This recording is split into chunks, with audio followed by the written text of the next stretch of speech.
What is up, YouTube? Welcome back to Barcelize. Now, there isn't a proper intro for the video you're about to watch. However, this is going to be the intro. I hope you guys do enjoy the video you're about to watch. This was part of a live stream that we did either today or yesterday. I'm not sure exactly when. But please, guys, make sure you like the video. Make sure you subscribe to the channel if you're new. Turn on notifications. That way you get notified anytime I drop a video you might like. And please, most importantly, leave me a comment down below. Let me know what you guys think of the video, what you guys think of the reaction. And I hope you guys enjoy. Here you go. Marcelano's request. Abaddon, Flo G. So guys, the next song that we're doing is by Abaddon. It is called Pair. It is featuring Flo G. It is a music video. So let's get this started, guys. In 3, 2, 1, let's go. Tol, ano bang nangyari? Ba't galit na naman si Mare? Lagi ka na lang nayayari.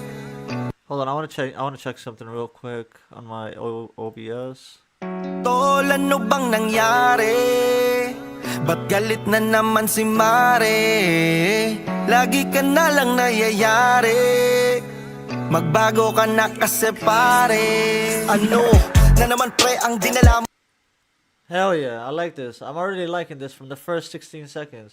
mo nakaguluhan? Mga aral na pinabaong ko sa'yo ay di mo matutunan. Ilang beses na natagukan, nabatukan katapuruhan. Mukhang di ka matatauhan hanggang sa ikaw ay maputulan. Di ka na nagsawa, ano ba naman pre? Tigilan mo ang paglandi. Ilang ulit ka na nahuli ni Mare, kayo wag ka nang umarte. Kasalanan mo ay wag itanggi pa yung kaibigan lang tol. Di naman sa kanya ko kumakampi. Kasawang matindi, baka dumating pa sa puntong maisipan niya gumante. Ano ba ang problema pre? Nawala na ang dating ikaw na malambing. Pag meron kang hinahanap pa, hindi ka na sa kanya nakatingin. Kung ituring mo na lang si Kumare ay parang manikin na nakaitim pa, nasa dilim. Magbago ka pre, kung ayaw mong maglaho kami. Uminom ka na marami kape, sa tuwing ikaw ay nangangate. Pero kung wala ka naman na pake, na makarne ang pinagmamalaki mo, malaya ka pre. Sa susunod wag kang papahuli, pagbutihan mo, galingan mo kasi. Nakakaawa ka naman pare, lagi ka na lang sa labas natutulog. Kabilang ka nga sa ibang klase, kasi di ka natututo. Yo, this guy Abaddon is pretty sick, man. I like this guy. His flow and his singing too. Ooh. Ang tigas ng ulo mo, tol, ano bang nangyari? Ba't galit na naman si Mare? Lagi ka na He said, why is wifey angry again? lang nayayari. Magbago ka na kasi pare. You need to change your ways, brother. Ang daming takot mga pa sa dilim, pero si pare iba. Pagka sinabi mong dapat magbago ka na, bukas may bago na siya. Iba talaga, sa payo hindi aksayado kasi masunurin masyado. Nung sabi ko baka mahuli ka yun, mas ginalingan niya magtago. Di ka ba natatakot? Dami na kinakamot, magkakaiba pa hagot. Sa dami na problema mong inahakot, hindi ka ba napapagod? Lakas ng loob kasi kahit ang daming gusot, di palagi nakakalusot. Kasi puro kutob lang si Mare, hindi niya mayari si paring utog na utog. Ang hirap kong mapasunod, dalatang masama sa loob. Lalo na pag sinasabi sa iyong masama sa loob. Wala may nag-iba sa mga dati ko napanood. Pero usog, pero kung puro pa rin pasugod, karma na ang kasunod. Kung ako sa'yo ay wag mo na yun abangan.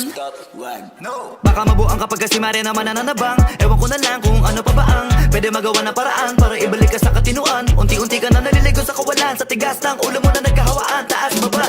Nakakaawa ka naman pare, lagi ka na lang sa lab.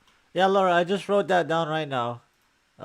Puke by Eminem, live in New York in 2005. I just wrote it down. This song is dope. This song is very good. This song is very good.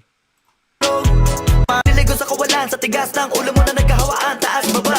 Nakakaawa ka naman pare, lagi ka na lang sa labas natutulog. Kabilang ka nga sa ibang klase, kasi di ka natututo. Ang tigas ng ulo mo, tol, ano bang nangyari? Ba't galit na naman si Mare? Lagi ka na lang nayayari. Magbago ka na kasi pare. Pare ko ang tus mo, malapit-lapit ka ng malumpo. Dahil ang utak mong gamunggo ay gustong-gustong nagpapatukso. Baka dumating ka pa sa puntong tingin niya na lang sa'yo ay multo. Tigil mo na yan, bago pa maisip ni Kumare na magpatulfo. O nako, Diyos ko, tapos ka. Akala mo ba ito'y laro lang? Na kapag nakasugat ka man, pwede mong idaan sa simple na gamutan. Para ang pera mo ng isang sakong bigas sa tulam. Pare ko, labanan mo ang tukso ni Satanas. Dapat kang matuto kung ayaw mo matulog sa labas. Kung kasi lakas mo si Taguro, siguro saka ka mag-angas. Yung tipong pag pinalawang ulo mo, natubo ng dugo na lalabas. At sa tuwing ikay inaatake na kamaduhan, mabuti pang itulog mo na lang, hinto mo na ang iyong kabaliwan. Yo, I gotta say, this is one of the few songs where I think Abaddon did better than Flo G. I gotta be honest, guys. I think Abaddon in this song flowed better than Flo G. I think so. That's what I think, at least. Bago ka pa maligaw at mapunta sa magulo na daan, pero mukhang gusto mo naman basta Yeah, Lori, this is definitely a vibe right here. ay katulad kumutay, so yan na yan. Sanay ka na matulog sa daan, makuyog na lang mo kayo buong katawan. Nakakaawa ka naman pare, lagi ka na lang sa labas natutulog. Kabilang ka nga sa ibang klase, kasi di ka natututo. Ang tigas ng ulo mo, tol, ano bang nangyari? Magalit na naman si Mare, lagi ka na lang nayayari. Magbago ka na kasi pare ko, gumamit ka ng kumot para di ka ginawin. Pare ko, magsindik kang katol para di ka lamukin ng kulit mo kasi It said turn up the mosquito coil so you don't get bit by mosquitoes. You're so stubborn.